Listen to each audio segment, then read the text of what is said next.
A day in my life living in Morocco. Hello sa lahat. Happy 15k followers sa atin. Maraming salamat guys. More followers pa sana to come. So today, day off ko nga ngayon. Lalabas lang ako para magpa-picture. Isa kasi to sa requirements ko for my residence card. At pagkatapos naman, pupunta ako ng bangko para mag-deposit. Maglalakad nga lang ako kung saan may mga taxi at napansin ko nga na wala pala akong barya pambayad sa taxi kaya dumaan muna ako sa tindahan. Bumili na lang din ako ng tubig para maparihan at maglalakad lang ako ulit. Sa dulo niyan, highway na. Doon ako mag-aabang ng taxi. Pero hindi pa nga ako nakakalabas ng highway, meron na agad dumating na taxi. And 5 minutes lang papunta doon sa pupuntahan ko kaya nakarating ako agad. Nakarating na nga ako dito at pinuntahan ko na agad kung saan ako magpapapicture. Pagkapasok ko nga, napicturean ako agad kaya madali lang ako natapos. Pagkatapos ko naman magpapicture, dumaan lang ako dito sa Para Pharmacy para bumili ng moisturizer at sunblock. Naubos na din kasi yung gamit ko sa bahay. Itong Cetaphil nga talaga ang gamit ko pero na-sales stock ako ni ating sales lady. Itry ko daw tong mga nirecommend niya. Ang ending na pamahal tuloy ako. Pagkatapos ko nga dito sa Para Pharmacy, pumasok muna ako sa mall para mag-CR at umupo muna saglit.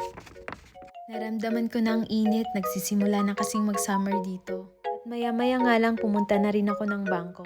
Pagkarating ko nga dito, walang mga teller, balik na lang daw ako ng mga 30 minutes, sabi ni Manong Guard. And pinuntahan ko muna yung kaibigan ko na nag-work malapit dito. Dito din nga kami nakatira dati, lumipat lang kami dahil nung lumindol dito, natakot na ako. Lalo na pag mag-isa ako, feeling ko laging lumilindol. Late na rin kasi umuwi si Lem. Pero mas okay na rin yung nalipatan namin, maliit lang at mura pa. Lalo na ngayon, mag-isa na lang ako. And halos puro Pinoy din yung mga nasa building. Kapitbahay ko rin yung hipag ni ate ko. Na siya ang dahilan kung bakit kami napadpad dito. Yes, andito nga rin si ate ko noon pero umuwi na siya last 2022 pa. At yung inaantay ko ng kaibigan ko, busy din kumain. Kaya hindi rin siya nakalabas agad.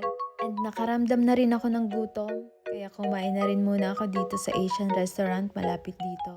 1:30 PM na din kasi. Ito ngang bentong order ko. Meron ng wok seafood, fresh roll, fried sushi, and California sushi. Inuna ko nga munang uminom ng juice bago kumain. Dahil ito nga yung unang dumating na order ko. Nakaka-refresh kasi galing nga ako sa init. Kumain na ako agad pagkalapag pa lang ng order ko. Grabe nga yung busog ko, masarap tong na-order ko pero hindi ko na kayang ubusin. Pero dahil ayaw ko magsayang ng pagkain, tinake out ko na lang to. Pagkatapos ko nga dito, dumaretso ako agad sa bangko and after ko sa bangko, umuwi na rin ako. So hanggang dito na lang muna guys, bye!